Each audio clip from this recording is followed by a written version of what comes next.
Because lots of doctors say, well, geneticists say, well, let's examine your history.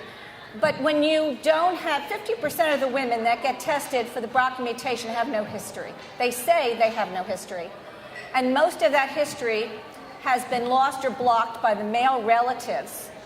And some, because, they had pancreatic cancer, they had brothers. No one had breast cancer. No one had ovarian cancer. So this is the silent blindedness of BRCA for women, and that's why it's so important that we get to the men. I don't like this argument that male breast cancer is so rare. There's just a few men.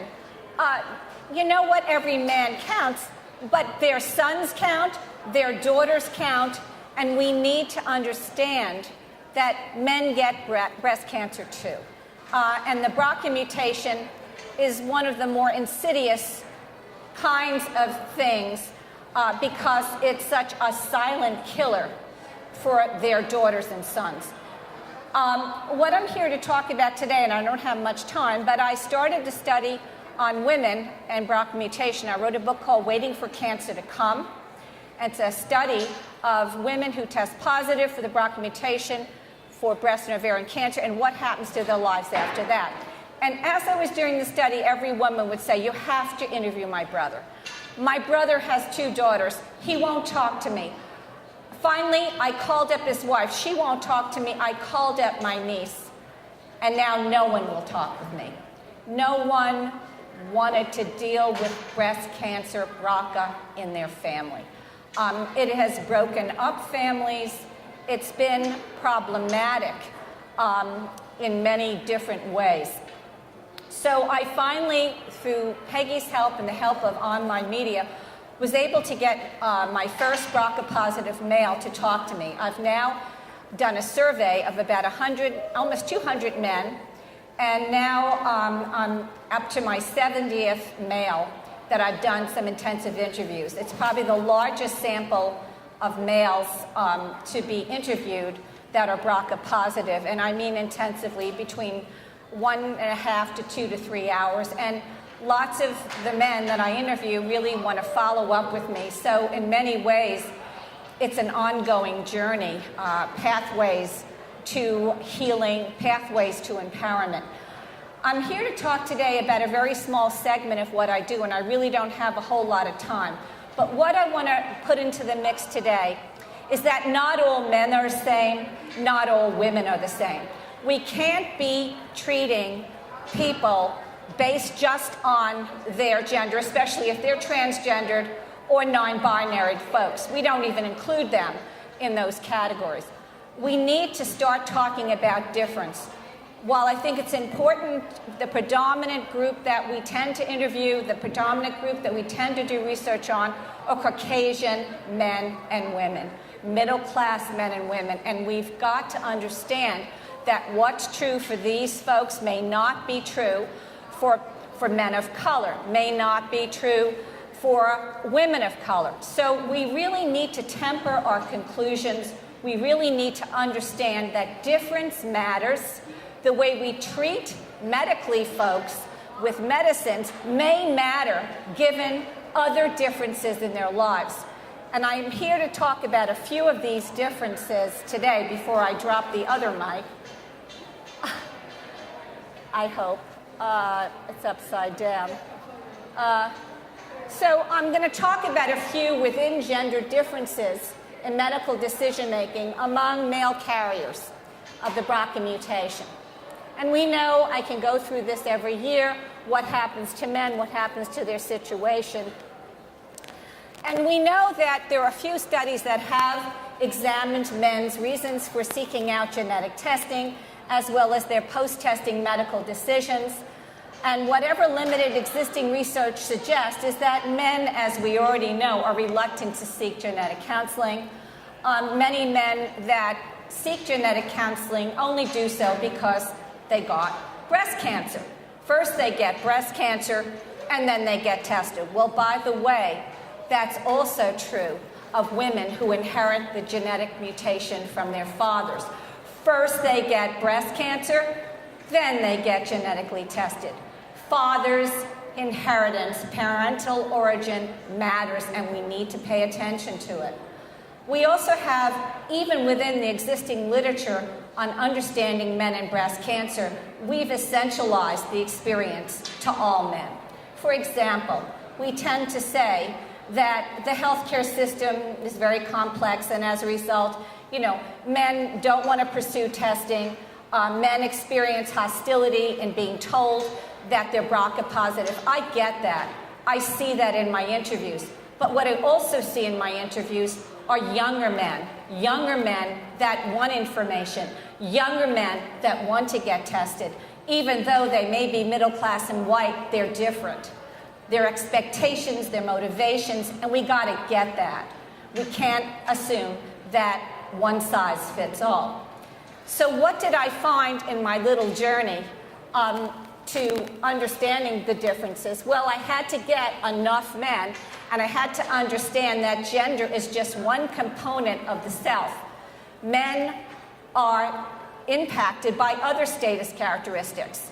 Their race, their ethnicity, their sexual orientation, their class, all of these things also matter.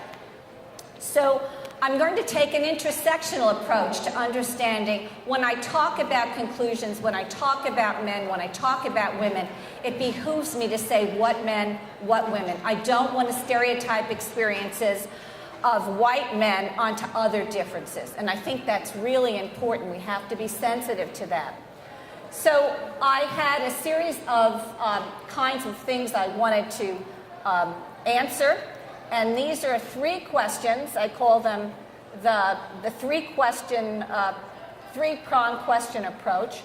So I set out to ask, number 1, what are the primary reasons in general for men as a gender, sex, to get genetically tested? And are there any differences I found among the less than 100 BRCA positive men that I surveyed, and among the 26 men that I interviewed? Did I find any differences there? And yes, I did. I found that among the older men, 50 and over, that the primary reasons for getting tested, and I had a bunch of measures for this, motivation measures, were primarily for family reasons. Many of the men said, the first thing, for example, if I interviewed a guy and he told me he had breast cancer, I said, were you worried about your own health? Oh, no. I was worried about giving it to my children. Never mind about my health. I mean, basically, I was diagnosed with cancer, but I don't want to talk about that. I want to talk about what I've done to my children. I want to talk about how I'm feeling and how guilty and how bad I feel having given them this mutation. So family, and worried about their families, what am I going to do with regard to my family? How am I going to tell my children? How am I going to tell my wife? And in many ways, men, that's not the first thing they say. I talk to the women, they say, my breasts are ticking time bombs, get them off, and I have to have surgery. I don't hear that discourse. I don't hear that language. I do hear that language more from the men that are younger. And those are the men, usually, that are not married yet, they don't have children, and they're often saying they want to seek out their histories and medical advice, and they're much more open.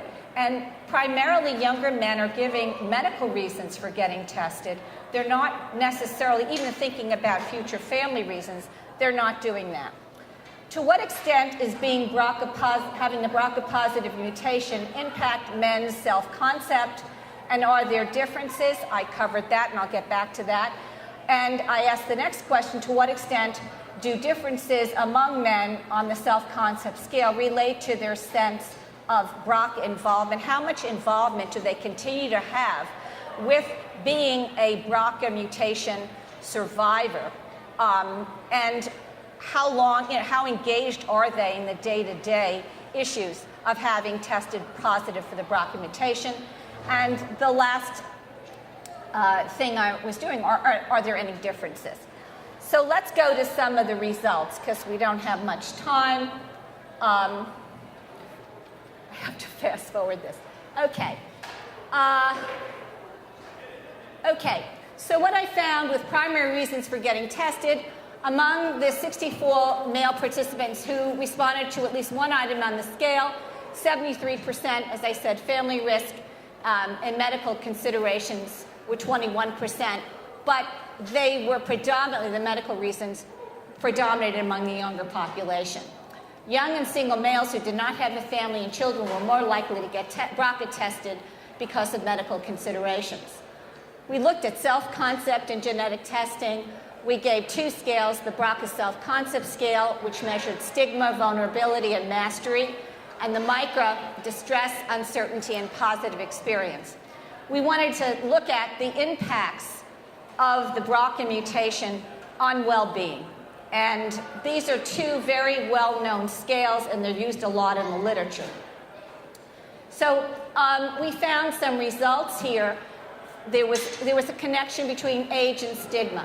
Younger participants are more stigmatized than older ones. I had a guy that said, you know, I got my double mastectomy. I went out, he was 76, I went out to the pool with my grandchildren, and I took off my shirt, and I told them it was an old war wound. You know, no big deal. I don't know what the big deal is. You know, the younger participants feel a bit more stigmatized around issues of relating to the opposite sex. Also, I think if they're in a peer group, especially with younger men, there is this still notion that it's a woman's disease. And I remember one guy saying to me, he talked to one of his friends, and one of his friends said to him, "Take those bitches off."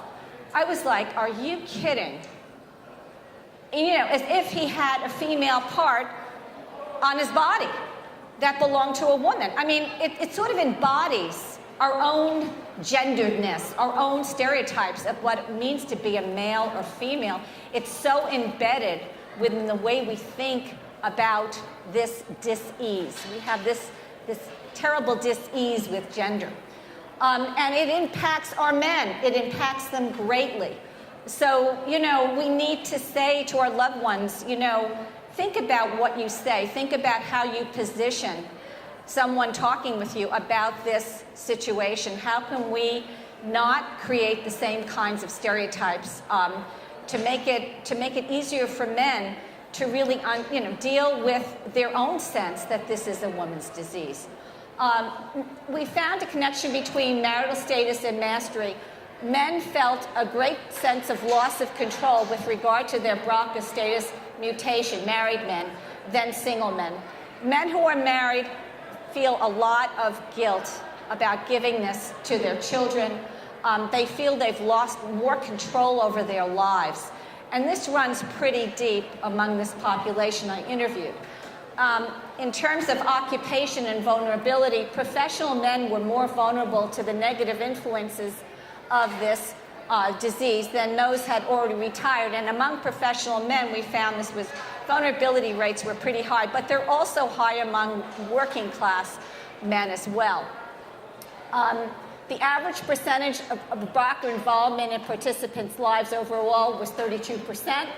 And what increased or decreased involvement in BRCA happened to be levels of education. The more educated you were, the more you found out about this disease, the less you felt you were preoccupied with BRCA over time, post-testing.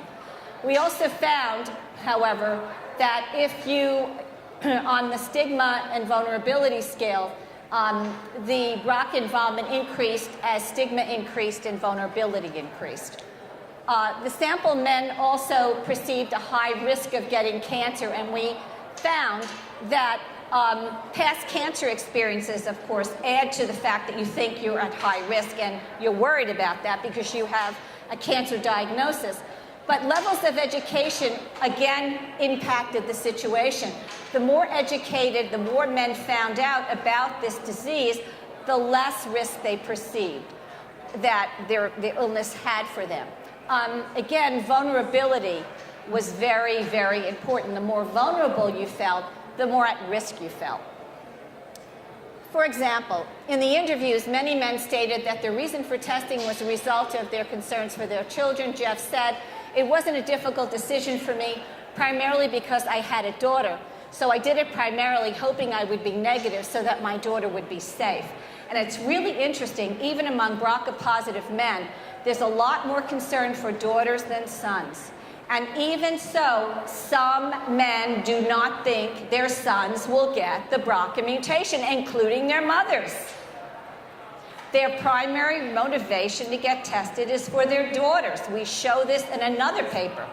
So we really need to rethink how we look at and how we consider men's risk, even among those who have been given this kind of diagnosis.